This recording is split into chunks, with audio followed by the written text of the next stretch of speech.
अभी आपने बात की भाई जी टेंशन बहुत है, तो एक्चुअली आज हमारे समाज में इस वर्ल्ड में हर और ना डिप्रेशन, टेंशन देखने को मिलता है। इससे कैसे भय मुक्त कैसे बना जाए, टेंशन फ्री कैसे बना जाए? बिल्कुल, आजकल की जो करंट समस्याएं हैं, मैं जस्ट एक मिनट में उन पे नजर दौड़ा दूं। कोरोना से मरने वालों से ज्यादा मौतें हो रही हैं अभी कैंसर से मरने वालों की। Right, right, right. भय फैलता जा रहा है। अचानक हार्ट अटैक होना और मृत्यु हो जाना, हुँ, ये नई प्रॉब्लम अभी 2-4 मास से प्रारंभ हुई है। डिप्रेशन नई पीढ़ी में, युवकों में, 40-50 साल तक की आयु वालों में बहुत बढ़ता जा रहा है।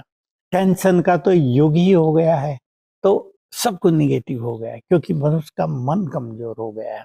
एक समस्या और बढ़ रही संसार में। आज ही मैंने अखबार में डेटा पढ़े, कितने लोग सुसाइड कर रहे हैं। हुँ, हुँ, मतलब वो संख्या अभी सैकड़ों में नहीं, हजारों को पार करके लाखों पे पहुंच रही हैं। हुँ, एक हुँ, एक स्टेट का वर्णन था, अगर सारे भारत का वर्णन करें तो कई लाख लोग एक साल में सुसाइड करते हैं। अमेरिका आदि में तो और ज्यादा कर रहे हैं।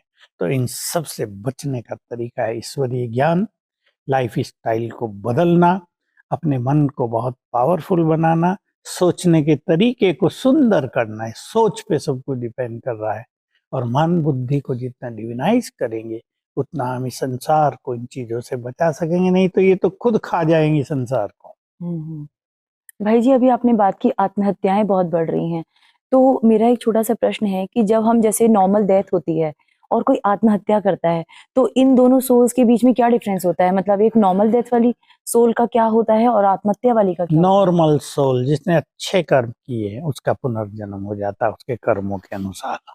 और जो सुसाइड करने वाले लोग हैं, क्योंकि अंत में बहुत दुखी होकर, कुछ नेगेटिव फीलिंग के साथ, बहुत परेशानियों के साथ, बहुत भारी तनाव के साथ सुसाइड करते हैं, वो भी कष्टदायक मृत्यु को प्राप्त होते हैं।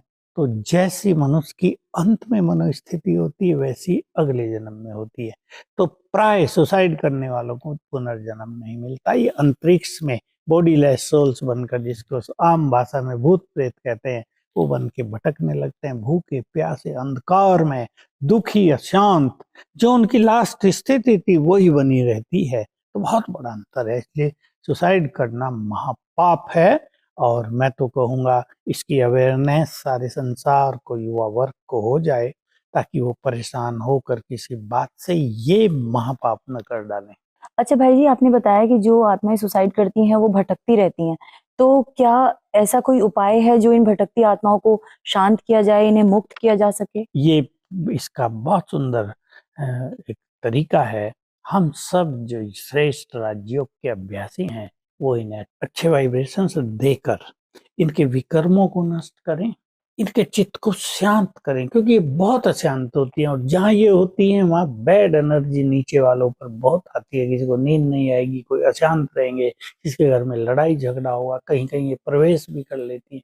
बहुत सारे लोग इसको मानते नहीं, पर अब तो मानना पड़ेगा, ये सत्य है। तो भाई जी एक बात और बताइए, जैसे आपने बताया आत्महत्या वाली आत्माएँ तो भटकती हैं। अभी जैसे युद्ध होते हैं, गृह युद्ध होते हैं या 2 कंट्रीज़ में युद्ध होते हैं, तो उसमें भी तो बहुत सारे सैनिक मारे जाते उसमें हैं। भी क्योंकि अचानक मारे जाते हैं, तो कुछ लोग जिनके अच्छे कर्म हैं उनके तो पुनर्जन्म हो ही जाते हैं। लेकिन मान लो किसी के अच्छे कर्म नहीं, तो वो आत्माएं भी, लेकिन लंबे काल के लिए नहीं, क्योंकि वो अपने देश के लिए लड़ रहे थे। वो बुरी भावना से उन्होंने कोई सुसाइड नहीं किया है, हुँ, बहादुरी थी उनके हुँ, अंदर, इसलिए हुँ। थोड़ी बहुत समय भटक कर वो पुनर्जन्म ले लेते। भाई जी आपने बात की नेगेटिविटी की, तो अगर हम बात करें कि आज की डेट में मैंने देखा है बहुत सारे लोग ये जादू, टोना, टोटका बहुत करते हैं। तो मान लीजिए अगर किसी ने किस पर कर दिया, तो इससे कैसे बचा जाए? देखिए, ये तो करते ही आजकल की कॉमन परंपरा जैसी हो गई। और करते भी अपने हैं, हुँ, हुँ। अपने अपनों को कष्ट देने हाँ, के लिए, हाँ। ईर्ष्यावश उनसे बदला लेने के लिए। ये कहानी घर घर की होती जा रही है, क्योंकि हुँ, टीवी पे बहुत कुछ आता रहता है, उससे सीखते रहते हैं लोग। लेकिन ये महापाप है, हमें ये जानना चाहिए।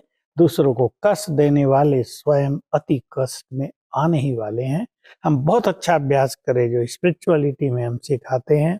मैं मास्टर सर्वशक्तिवान हूँ, इस संकल्प से हम अपने चारों ओर पावरफुल ऑरा बनाया करें।